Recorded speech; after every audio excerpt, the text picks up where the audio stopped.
This is Sustainable Short Takes and Updates, part of the Seek Sustainable Japan talk show series. I am JJWalsh in Hiroshima, a sustainability-focused consultant and content creator. And today I am with...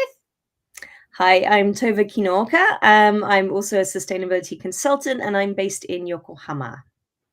And today we're going to start with some updates, and then we're going to talk about some issues and topics, and then we're going to end, as usual, with some great book recommendations. Tove, do you want to start us off with some updates about things coming up? Right, thank you. So coming up, starting this coming Saturday, we've got the REI, so that's Refugee Empowerment International, Walk on the Wild Side. So this is a virtual walking challenge. It runs from the 5th of March through to the 21st, and it's kind of a virtual journey from the Sudan border through to Kakuma refugee camp in Kenya. And as you go through the walk, you see lots of sort of virtual landmarks come up along the way. You learn about, those communities that you're passing through. So lots of interesting stuff, but it's also just a great way to get up, get out, go and get some fresh air and exercise, especially now spring is in the air. And it raises funds for REI projects. So they support projects which are really sustainable long term. They're not just sort of throwing money short term at people and giving aid that they're dependent on. It's actually supporting them to reskill, to learn new things, to start their own businesses and things like that. So please join us if you can. You can walk, run, cycle, climb, ski, do it however you want to. And the funds raised through that will help ensure some really good projects continue to be funded. So thank you for that. And this is showing the screen for Refugee Empowerment International website right now. It does great work. We had the chance to talk with you and the founder of REI on the talk show series before. We need to have you guys back on and catch up on all your great work. You and Jane Best, right? Jane Best she's the director of REI. That sounds like a great initiative to do the walk this weekend. I'll be in Chiodi, having a little birthday treat, going to the Iya Valley and staying in one of the renovated, old, beautiful, traditional Japanese houses. So I'm really excited to go and stay there, and lots of walking. So I will join your event. Perfect. Thank you. Yeah, we've had Duke of Harajuku joined from YouTube, says Ohayo, good morning to you. Thanks for joining. Updates for me this week on the talk show on 3/3, which I believe is Women's Girls Day. We have Elizabeth Mueller. She founded Be Here Asia. She is a travel guide and agent. She has a lot of great travel ideas for Japan, which are more sustainable and off the beaten track. So we're going to have a Travel Thursday talk. Usually Travel Tuesday. This week, Travel Thursday. Please join us for that. And then on Friday, we have returning champion, one of our most popular speakers on the series so far, the amazing Azby Brown. We're going to talk and continue the conversation we started last year about his book, Just Enough. Now, Just Enough talks about a lot of the ideas from the Edo Jidai, from the Edo period, which, of course, Japan was going through a really hard time, was closed off to the world. But a lot of great innovation came out during that time, and very circular economy activities in terms of no waste, reusing everything. So there's some great insights, and the new paperback version of his book is released in April. So it's kind of a preview of how a lot of these ideas, this book was published ages ago, how a lot of these ideas are still very relevant and need to be brought back, and great time to discuss it. Brilliant. Looking forward to that. Yeah, join us then. Now, you went to an interesting conference, Sustainable Brands. Do you want to tell us about that? Yeah, thank you. So Sustainable Brands started in the US, and it's now a global organization. They have big conferences in person normally, sort of in a number of cities around the world. And they've been active in Japan for quite a few years now. And so I've attended previous in-person conferences. It's usually 2 days, very full-on packed agenda with panels, breakout workshops and discussions, great networking, and a kind of activation hub where they've got sort of booths from lots of different companies talking about what they're doing sustainability wise, the little startups as well as the big corporates as well. So in the past, it's always been very, very well attended, huge. Last year, it went fully virtual. This year was hybrid. So they had the virtual conference going on, but we were there in person on day one. And there was this is one of the academic leaders on the Sustainable Brands Japan team talking about SDGs awareness and how that's grown. And it was fascinating. You can see, I think the first year they were measuring it was 2018. And awareness when they were talking to people was actually pretty low, even though it was already 3 years after the SDGs had started. And now we're looking at 84.2%. I mean, all of a sudden, that level of awareness has absolutely shot up. So that was really encouraging to see. It was there were a lot fewer people than we'd seen in previous years. I did feel rather sorry for the companies that had got their booths there and were ready to talk to people. This is the opening address, the keynote address, and this is my friend. I'm very fortunate to call her my friend Ibun Hirahara, who is an incredible young leader in Japan. She has been working in sustainability basically ever since she graduated. And she and one of her business partners, Taichi Chikawa, as well as being One Young World alumni, that's where I met them, produced a book last year around getting stories, people's personal stories of diversity and challenges and SDG related projects that they're working on, and they got a voice from every country around the world. It was a massive thing to coordinate this, and it's published in English and Japanese, so perhaps I'll talk about that book next week. It was wonderful to see Ibun up there. And I think one thing that was really interesting this year, in previous years in Sustainable Brands, certainly the major focus has been on environmental issues. This year, there was a huge shift, and there was a lot of focus on social issues, particularly equality, and how that ties into the climate issue and everything else. So it was really interesting to see how that balance had shifted, and the awareness that these things are deeply interconnected and need to be approached together rather than solving one first and then moving on to the next one. So definitely, because they're so interconnected, as we always say. People, planet, profit. You cannot really separate these three. They are all connected in many ways.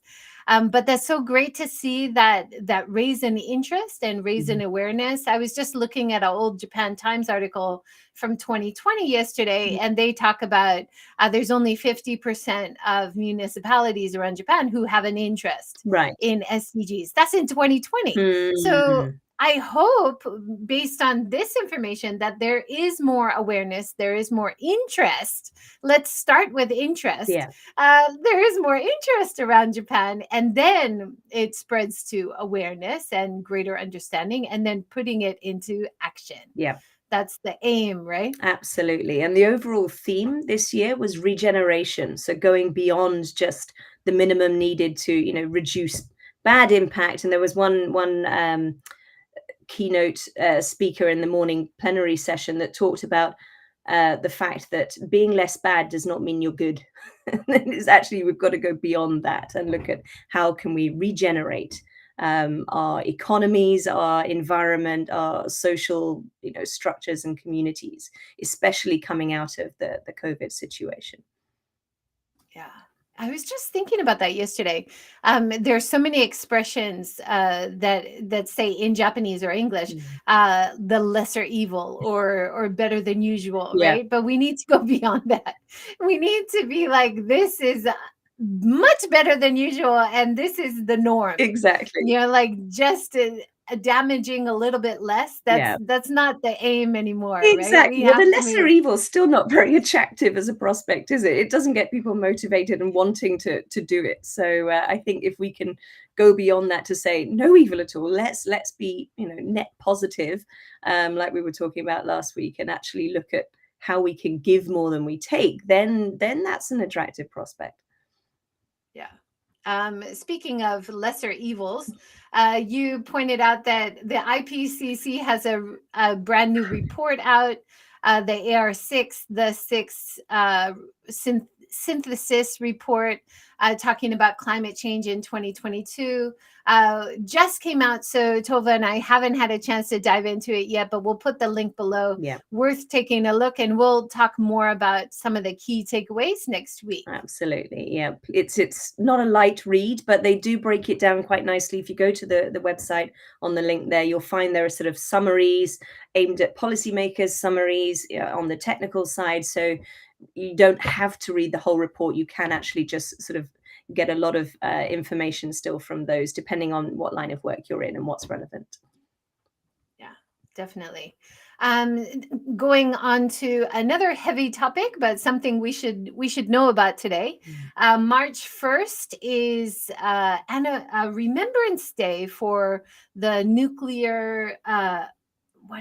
the nuclear weapons test in the Marshall Islands. And a journalist I interviewed in the series, John Letman, wrote this really interesting article today about low yield nuclear weapons, which actually poses a greater threat of nuclear war. And it discusses all of the issues. Today, we should remember the heroes and survivors who were outspoken about what was happening to them from the nuclear tests in the Marshall Islands, how they were used as human experiments. It's really horrible part of our history, which we have to own and accept that happened and remember it. And as the journalist who was writing a really interesting thread on this today, he's a human rights lawyer, Julian Aguan, and he's in Guam. And he was talking about all the issues and giving lots of information and links, as well as John. But his main takeaway is, and then after reading, listening, learning, do not look away. Yeah. And I think this is a really important idea for something like nuclear weapons, but also for climate change, for huge problems that we're having around the world. It is overwhelming, right? But find a way you can listen to the stories, you can understand more about what happened, and don't look away. Try to find ways that you can proactively move forward. So, for example, think about who you're electing into government and how do they feel about nuclear weapons, or things that you really care about. He mentioned Katie Porter in the US. She has been one of the only people in US government to raise these issues and to talk about paying people in the Marshall Islands for what happened to them as test subjects years ago. So representation matters, right? Who we elect to government matters. And as an individual, that is something you can do, right, as well as learn about it. Absolutely. We're never entirely helpless in these things. I mean, some of these problems, like you say, they seem so huge and so overwhelming and perhaps so far removed from our daily lives that it's easy to just read it and go, oh, that's terrible, and then move on to the next thing and not give it any more thought. But that's how these things perpetuate. So we really do need to sit down and have hard conversations and think about the consequences of our own actions. And that goes, for individuals as well as within organizations. We spend a lot of time talking about this, about, understanding the butterfly effect, right, of your actions out beyond, and how, a vote here or there, or an action or inaction in various different areas of our lives or work can actually have consequences that we don't think about at the time. So really And important. in John's article, he references ICAN, so the International Campaign to Abolish Nuclear Weapons. And they did an estimate of what would happen if one of these low-grade nuclear weapons were launched in any major city around the world, and how many casualties would be there immediately. And then, of course, radiation casualties and the after effect, but also talking about how it would completely dehabilitate any kind of medical reaction or emergency response, and how we understand that so well now during coronavirus, that even during something like a pandemic of a disease, we have overrun hospitals. We are losing our ability to function as an economy. So, thinking about even a low-grade nuclear weapon being used in Europe, because there is a conflict with a nuclear power happening right now in the Ukraine. These are things that are really important to at least know about and know the past, and hopefully know that we don't want to do that in the future, right? Exactly. It's a conscious choice to be aware and then to take action. Let's talk about education, because I think talking about knowing things from the past is definitely connected to education. Very much so. You have a great example from the Phoenix House International School. Can you tell us about this project? Right. So Phoenix House International School in Tokyo is a fairly new school, and they've got a really great holistic approach to education. And I saw this come up on my Facebook feed from them. So their year 6 pupils, as part of their science project, have been going out and measuring local biodiversity. But they're not just doing it just for themselves by the school. They're actually then feeding that data into the local sort of scientific community, so that they, it's helping the research. They can actually see that they're able to contribute to that, which is obviously very exciting and motivating for the students, very helpful for the scientists, getting additional data on biodiversity that's out there.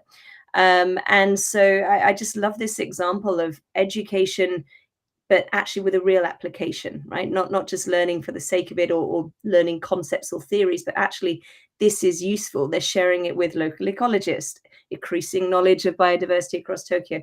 Fantastic. And look at all the data spots they were able to add. That's helpful stuff. And it helps them understand that this kind of research has a purpose, and then can be used to, create positive impact in the world. And so I thought that was a great example of the sort of public-private and education and scientific community working together. Yeah, and making it so applicable to their everyday and their reality of their experience. I think we are so skeptical of information we see online, and especially young people. They have grown up with a lot of very clever marketing that's not actually true. So they're very skeptical of what information they see online, and they're not used to going to legitimate news sources or paying for news, which is becoming a problem, right? So getting students involved in actually getting the data themselves, seeing how it works, seeing how it applies to choices they make in how they are consumers, I think is really key to developing a greater awareness of these big problems. Right? Absolutely. And it also just puts a big concept like biodiversity loss, right? It puts that into their world, their context that they're familiar with, because we can talk about these things. And I think it's often hard for people to make the connections that, well, I live in a big city. It's, biodiversity isn't really a thing we think about here. We think about jungles and forests and maybe the big parks if we're thinking about biodiversity, but actually it's something that is all around us. Alarmingly, it's declining very fast, but if they can recognize that actually this is not just about going to a big park and seeing different types of birds and things like this. This is walking down our street. What are we seeing? What are we not seeing? How is how are the populations changing? It's really putting it into their context, which all of a sudden gets people engaged sort of at a heart level as well as just intellectually at a concept level. Absolutely. I hope they also get out to the rivers and get out to the beaches and do an analysis of how much plastic pollution they see along the Yes. way. What kind of pollution? Where does it come from? Am I buying that pollution? Like putting those things Yeah. together as Connecting the well for dots. ocean plastics, which is such a big Yeah. issue in Japan as well as everywhere around the world. Now you have a product to recommend. It sounds really exciting. Tokyo vegan gyoza. Tell us about it. It looks amazing. Right. Well, this is something that sort of came up on my radar last week out of the blue. We're actually going to be speaking to the founder of Tokyo Vegan Gyoza, who is a sort of serial entrepreneur. He's actually a tech entrepreneur, works in Silicon Valley a lot of the time, and sort of half based in Tokyo as well. But he's founded this Tokyo Vegan Gyoza organization. I've just ordered some. They haven't arrived yet, so I'm very much looking forward to it. But I've already had an email with some recipe ideas, different things I can do with my vegan gyoza. So I'm very much looking forward to tasting them, and also finding out more about the background story. So once I've spoken to him, I'll be able to share more on that. Yeah, interesting. This is something I always recommend to any travel business or travel destination. If you want to appeal to international visitors, especially the inbound travel market, you have to have at least one plant-based option. And this is often a real hurdle in a country where everything is made with a fish-based soup stock or a meat-based base of the dish. And it's always a big hurdle. Like what could we make? Well, we don't want to change the soup stock. We don't want to change the dashi. Well, when we have these organizations that are making something which is tasty and filling and satisfying and using plants, it makes a big difference. Absolutely. You're not going to only be giving them a side salad and expecting them to be happy, right? You're not only going to be making something that doesn't have a soup or a stock or anything and expecting them to be happy, right? And when you have a plant-based option, everybody can eat it, even meat eaters. So you've got an option for everybody, right? Exactly. So for a lot of people, even if they're, there are many different reasons, right, for choosing not to eat meat. So I think, for health-based reasons as well, it's great to have that as an option. So. Yeah, awesome. Well, I think it's time for us to talk about books. I will start. This is a book my husband gave to me a couple years ago, Overstory by Richard Powers. And it's really interesting. It follows the lives of different people in connection to beautiful trees that they've grown up with or have been around for generations through their family history. There's a father who took a picture of a tree near their house every week, every month for 30 years or something. So there's so many interesting stories. I feel like a lot of it is based on reality, but even if it's not, it really helps you think about trees and the long life and long legacy of trees in terms of our legacy and our lives. And I love that human to nature connection in the book. It's awesome. Brilliant. Now you have a great book recommendation, and tell us about it. Mio the Beautiful. Right. So very different topic. So this is written by Kinooka Braithwaite, who is based here in Fujisawa, just along the road from me in Yokohama. And this is a book he wrote for his daughter, actually, or in response to the experience his daughter had. So she's biracial, is at a normal Japanese school, and was being bullied because of the color of her skin. And so he wrote this book as an educational tool for teachers to be able to engage in students with the conversation around skin color, around differences, and being accepting and enjoying those differences rather than seeing them as something to be fearful of or to laugh at.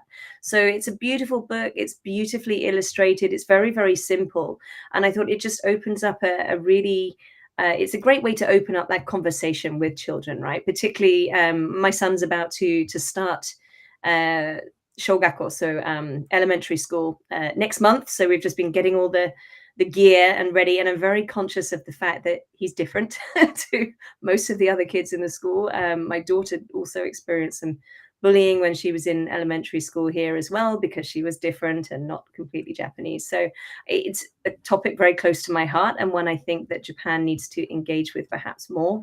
And this book is a wonderful tool for doing that. Yeah, fantastic. It looks really interesting. And even though like my kids are not considered biracial, right? Because their dad is from England, their mom is from America, but they're growing up in Japan and speaking Japanese. But they had a lot of similar issues, and not feeling like they were being discriminated, but feeling like they weren't being treated as equals from the teachers, or that atmosphere, which really infects a lot of the kids. Other kids pick up on that. Luckily, we were at very good schools, and a lot of other international families were there. But really depends area by area. And I think when we're talking about the attitude of the government in terms of closed borders and things we've had in Japan for a long time, it infects the public opinion about outsiders, right? And even kids born and raised in Japan are considered outsiders, and I remember my daughter being quite upset in elementary school when someone called her a foreigner. And she said, but I was born and raised in Japan, just like you. Yes. So it's great to see that this book is published, and hopefully it'll start a lot of great conversation and more awareness and understanding of the issues. It's a lovely way to engage, I think, to coming at it not from a you're being wrong, or taking, sort of from a place of kindness, I think, and a place of curiosity and understanding. The book approaches it in that way, and helping kids to understand the impact of the words they use, of their actions, whether they're including somebody in their games or not, or their conversations or they're not. And I think, kids are so open to this if they're given the opportunity to talk about it and understand that, if they use this word, that's hurtful to somebody. But if nobody points that out, they don't know. It's not that they're necessarily being malicious. They just don't know the potential impact of that on other people.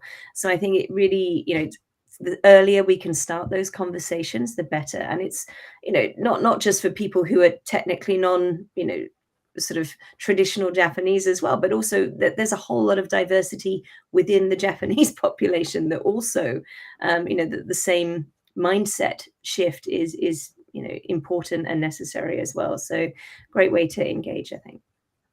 Yeah, for sure. We actually had our kids in public Japanese school until junior high. And then we noticed there was just the Western style of education, especially from junior high, where there's a lot more independence. The example that you mentioned earlier about going out and doing an independent field work study, for example, it was lacking in the Japanese education system. It was more the teacher's the boss, the teacher's the expert. You listen to what the teacher says, you just regurgitate that for your learning. And we were kind of uncomfortable with that, so we were seeking out more school opportunities. And we were lucky enough to be able to afford private school, where they have more of an international idea of education and independent learning, which we value highly if our kids are going to have the option to study abroad in future. So that was one of our considerations. How about in your case, Tove? Similar. So both our children my daughter's now 15. She's in international school now, but she went through the Japanese hoikuen, so daycare system, that just the local public one, right up to the end of that, and then right through Japanese elementary school as well, the full 6 years of that, which is really important, I think, culturally, because that's half her culture. We wanted to make sure her language ability was solid, but also that this is really important. This is part of who she is. And then for the same reasons as you, we moved to an international system from junior high school, just to get different approach to learning. But it's interesting, in the work I do with corporates, this comes up again and again, that ability to think independently, to take initiative, etc. That starts in the education system. And so many of the 20 odd years more now that I've been working in sort of people development in corporates in Japan, so many of those issues start back in the classroom and the way the education is approached there. There are so many good things about the Japanese education system. It's really got a lot of positives as well. But if we can just shift it to be a little more independent and open, allow people to think more laterally, I think, rather than, like you say, just being used to receiving information, that's not a helpful approach to take when you're in a company and having to make decisions and solve problems and so on. So, it creates problems further down the line. So it'd be great to see. There's been a lot of talk on reforming. We haven't seen a lot of action yet. So it'd be good to see. And I think, like you mentioned earlier as well, women leaders, right? Yeah. Empowering young women to become leaders and accept leadership roles. That has to start in education. And unfortunately, that was another reason we were not happy with our daughter continuing in the Japanese system. In mixed classes, very few girls were being called on. It happens in the States. It happens all over. But this is definitely affecting how our economy is, how our adult life is, how we see leaders or not in Japan as females, right? Absolutely. These are our future leaders and our future politicians and policymakers, etc. So the mindset needs to be sort of allowed to flourish early on, I think. Yeah, fantastic. So just to mention, we are talking about women empowerment. Tove and I are still planning to have an online talk on March 21st from 9 to 11, featuring some of the speakers who will be at our in-person conference in May. We still haven't decided the date, but thank you all so much for your support and your patience and understanding that it's difficult to have an in-person event still in March in Japan. And we will do this online kind of preview of the event on the 21st. So please mark your calendars, 9 a.m. to 11 a.m. on the holiday in Japan, March 21st. Excited about that, Tove? Very much so. Nice way to kick off the holiday, I think. Hearing some, people from different areas of sustainability work talk about, what they're doing, get some excitement going for the main event in May. So please do join us for that if you can. Awesome. Thank you, everyone, for joining today. We went a little bit over time. Hopefully you enjoyed it. We had some people joining us from YouTube today. Nice to see you, Z. Nice to see you, Duke of Harajuku. Please join us again next time. Thank you, everybody. And please subscribe as well. Have a great day, everyone. Take